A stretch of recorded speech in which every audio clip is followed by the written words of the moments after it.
اچھا لیکن حامد صاحب ایک جب نقطہ ہے اس میں تو دم ہے نا ان کے کہ وہ یہ کہتے ہیں کہ ہماری صداقت بتانے کے لیے کہ یہ کافی نہیں ہے کہ آپ ہماری پارٹی میں شمولیت کے وقت کے مناظر دیکھیں جو ٹیلی ویژن اسکیم بنے کہ ہم کس طرح منہ چھپا چھپا کے آ رہے تھے، چونکہ بس جو کہ اس بات کا بیان ثبوت ہے کہ ہم کوئی خوشی سے نہیں کر رہے تھے کام، پریشر بہت تھا. یہ بات تو ٹھیک ہے، فواد صاحب ہم دیکھتے ہیں منہ چھپا چھپا کے کھڑے تھے، علی زیدی صاحب منہ اتار اتار کے، تو وہ کہتے ہیں کہ یہ تو ثبوت ہے نا اس بات کا کہ ہم کوئی خوشی سے نہیں کر رہے تھے کام.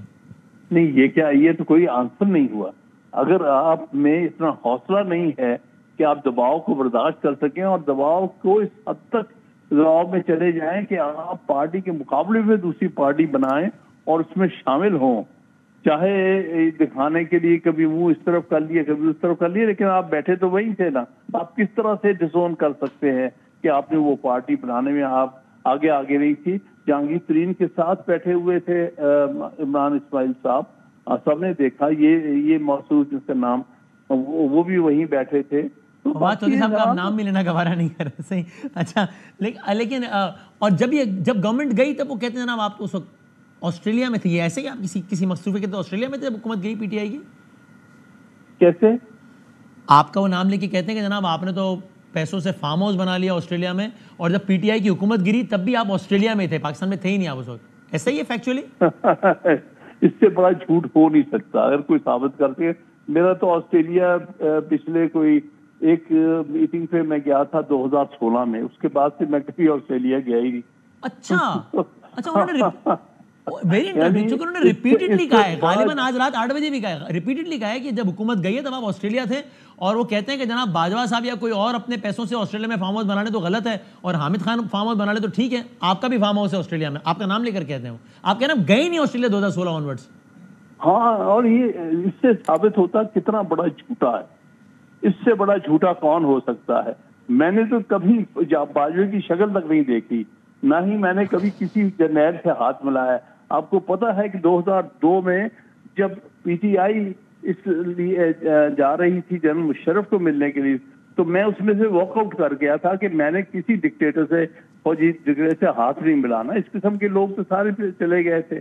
تو میرے کہنے کا مطلب یہ ہے کہ میں یعنی ایسا جھوٹ، اس سے بڑھ کے جھوٹ کیا ہو سکتا ہے جو اس قسم کی بکواس ثابت کرے کہ میں نے آسٹریلیا میں میرے پاس 1 انچ کی بھی کوئی پراپرٹی یا کسی قسم کی بھی ایسٹ ہے. Very میں تو interesting. گیا ہی نہیں. He was saying it with a lot of authority. I am very interesting. اچھا، اور سر کیا آپ ان باتوں کی تردید کرتے ہیں؟ آج ایک خبر چلی، اب سے تھوڑی دیر پہلے بھی چلی، ٹیلی ویژن اسٹیشن میں چلی، کہ جناب خان صاحب نے ایک 7 رکنی کمیٹی بنائی ہے جس میں گوہر صاحب ہیں، اسد قیصر صاحب ہیں، آپ بھی ہیں، شبلی فراز صاحب اور دیگر ہیں، جو پارٹی میں سابقہ رہنماؤں کی واپسی کا فیصلہ کرے گی.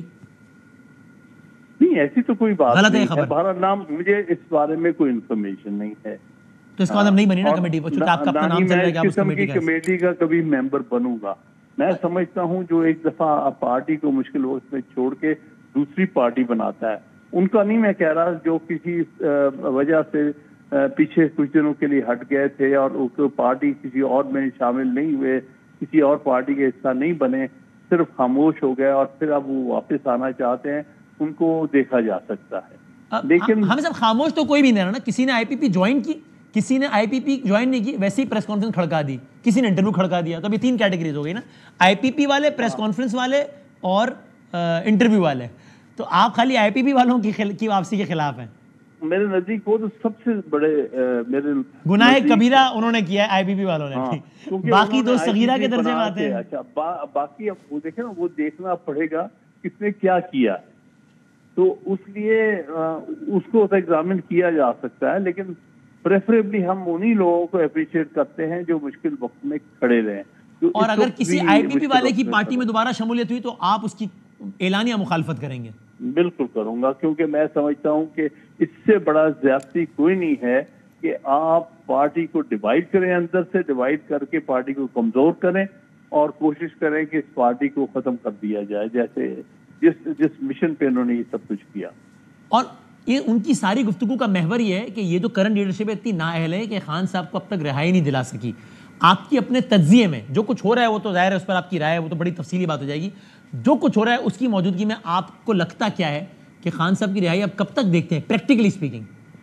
دیکھیے، یہ تو اصل میں اس وقت اتنی سخت اسٹیبلشمنٹ خلاف ان کے ہوئی ہے کہ ہر قسم کے بنائے، بلکہ جو آخری تقریباً زیادہ تر کیسز میں تو وکلا نے ان کے لیے بیل آرڈرز لے لیے.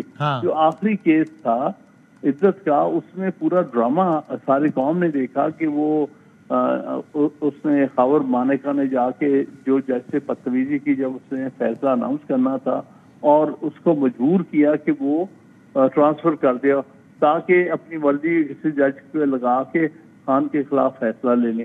تو یہ سارے ڈرامہ ہے. بہرحال انشاءاللہ اسلام آباد ہائی کورٹ یہ معاملہ لے کے جا رہے ہیں.